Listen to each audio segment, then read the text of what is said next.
ئێمە وەکو حکوومەت 30 ڕۆژ جارێک موچە دابەشەکەین بۆیە ئێمە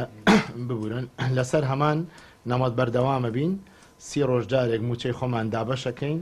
و ئەو سێ مانگا پاشەکەوت ناکرێت ئەمەلێکی باش هەیە کە لانی کەم مەسلەی موچە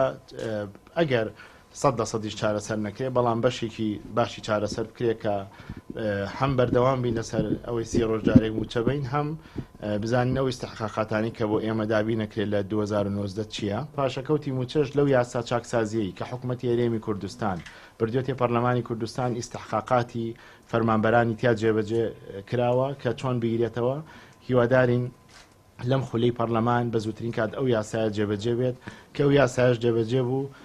دوو کاری گرنگی تیا جێبەجێکرد یەکەم مەسەلەی پاشەکەوتی موچەیە دووەمیشان ئەو پاشەکەوتانی کە لە ڕابردووە کراوە چۆن دەدرێتەوە ئێمەش کە وەری ئەگرین ئێستا لە داهاتی نەوتی هەرێمی کوردستان لەو 370 ملیاری کە لە بەغداوێت بەو دوانە بەردەوام موچە دابی نەکەین و تا ئێستا نەگەیشتۆتە ئێمە بەلانی کەم پێویستمان بە 150 ملیاری کەیە بۆ ئەوەی کە پاشەکەوت نەیەڵین هێشتا ئەو ڕێژێ پارێمان نهاتووە